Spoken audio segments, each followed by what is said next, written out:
Camarade président Vladimir Poutine, camarade président chef d'État africain, camarade chef de délégation, bonjour. C'est un honneur pour moi ce matin donc de prendre la parole ici et de vous passer donc le salut fraternel du peuple du pays des hommes intègres. C'est aussi le lieu pour moi, avant tout propos, de rendre grâce à Dieu, Dieu Tout-Puissant qui nous a permis de nous réunir ici ce matin en bonne santé pour parler de l'avenir et du bien-être donc de nos peuples. Je m'en vais m'excuser auprès des anciens que je pourrais vexer dans mes propos à venir. Africanité oblige, les droits d'aînesse, je me dois de m'excuser. Camarades, j'ai quelques questions donc de ma génération, mille et une questions qu'on se pose. Mais nous n'avons pas de réponse. Et il se trouve qu'ici, nous pouvons laver donc notre linge sale parce qu'on se sent en famille. On se sent en famille en ce sens que la Russie est une famille aussi pour l'Afrique. C'est une famille parce que nous avons la même histoire. La Russie a consenti d'énormes sacrifices pour libérer le monde du nazisme pendant la Seconde Guerre mondiale. Les peuples africains, nos grands-pères, ont été déportés de force aussi pour aider l'Europe à se débarrasser du nazisme. Nous partageons la même histoire en ce sens que nous sommes les peuples oubliés du monde, qu'ils soient dans les livres d'histoire, dans les documentaires ou films. On tend donc à balayer le rôle prépondérant qu'a joué la Russie et de l'Afrique dans cette lutte contre le nazisme.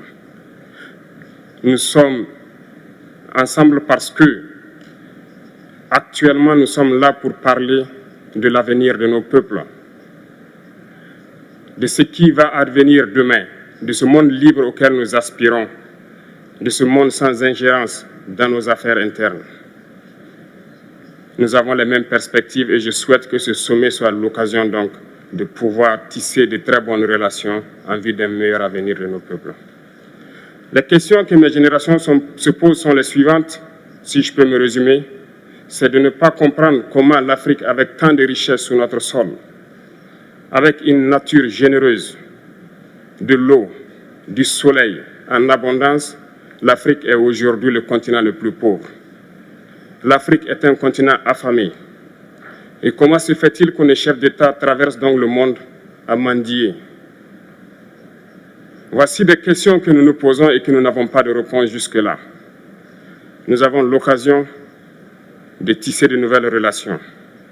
Et j'espère que ces relations puissent être les meilleures pour donner un meilleur avenir à nos peuples. Ma génération me charge aussi de dire que, par ce fait de pauvreté, ils sont obligés de traverser l'océan pour essayer de rallier l'Europe. Ils meurent dans l'océan.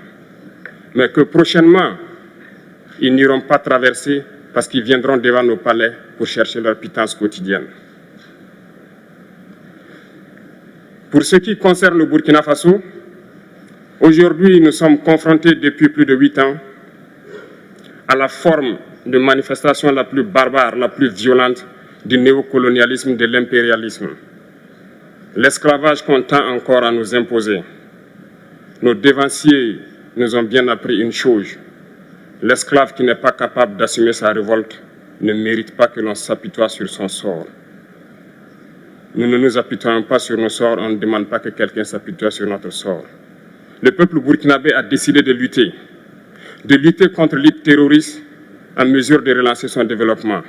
Dans cette lutte, des vaillants peuples, des vaillantes populations se sont engagées à prendre les armes face au terrorisme, ceux que nous avons affectueusement appelés les VDP, des volontaires. Nous sommes surpris de voir les impérialistes traiter ces VDP de milices et de tout type. C'est décevant, parce qu'en Europe, lorsque des peuples prennent les armes pour défendre leur patrie, on les traite de patriotes. Nos grands-pères ont été déportés pour sauver l'Europe. Ce n'était pas avec leur consentement, contre leur gré. Et bien au retour, on se rappelle bien qu'à Tiaroy, lorsqu'ils ont voulu revendiquer leurs droits élémentaires, ils ont été massacrés. Cela ne fait rien donc. Lorsque nous, peuple, nous décidons de nous défendre, on nous traite de milices. Mais là n'est pas le problème.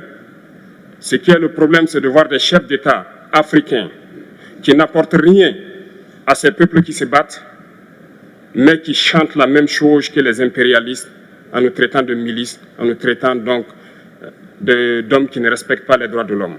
De quels droits de l'homme parle-t-on? Nous nous offusquons contre cela et c'est honteux. Il faut que nous, chefs d'État africains, nous arrêtons de nous comporter donc en marionnettes qui dansent à chaque fois que les impérialistes tirent sur les ficelles. Hier, le président Vladimir Putin a annoncé donc l'envoi de céréales en Afrique. Nous sommes bien contents. Nous lui disons merci pour cela.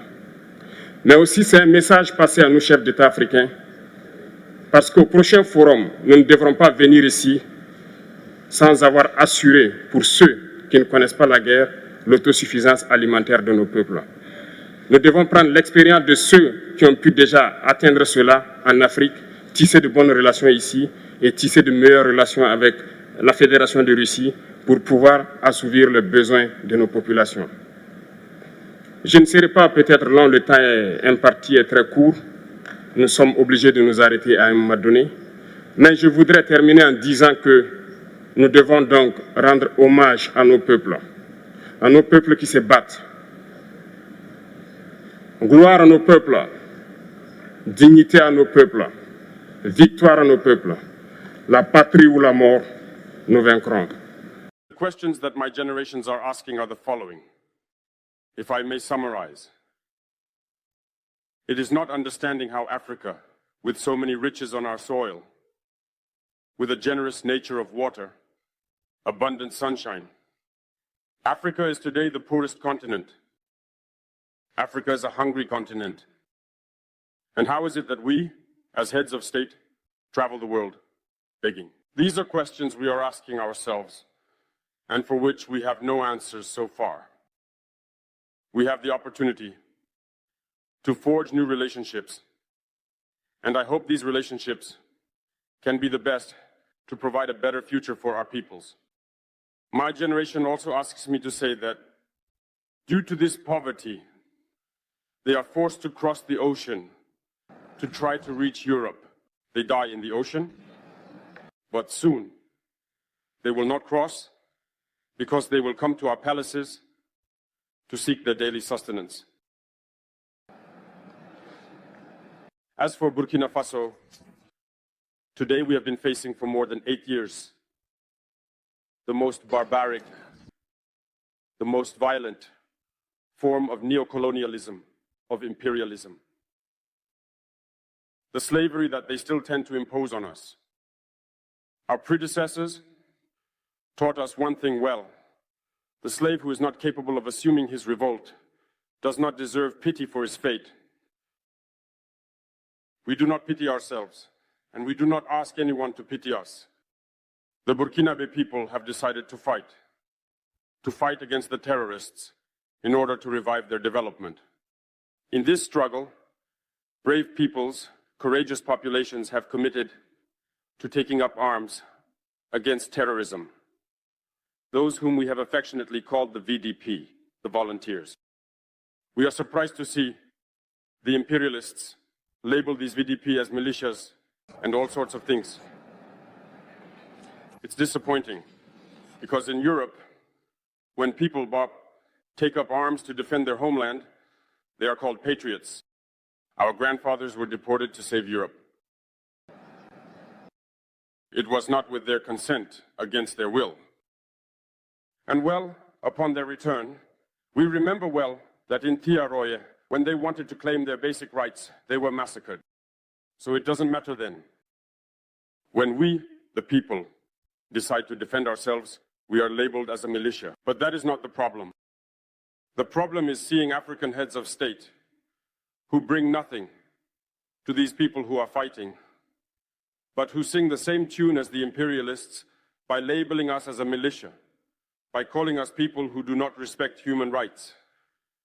What human rights are we talking about? We are outraged by this, and it is shameful. We, African heads of state, must stop behaving like puppets that dance every time the imperialists pull the strings. Yesterday, President Vladimir Putin announced the sending of grains to Africa. We are very pleased. We thank him for that. But also, it is a message sent to our African heads of state, because at the next forum, we should not come here without having ensured for those who do not know war the food self-sufficiency of our peoples. We must learn from the experience of those who have already achieved this in Africa, build good relationships here, and foster better relations with the Russian Federation to meet the needs of our populations. I may not be long, the allotted time is very short. We are obliged to stop at some point, but I would like to conclude by saying that we must pay tribute to our peoples who are fighting.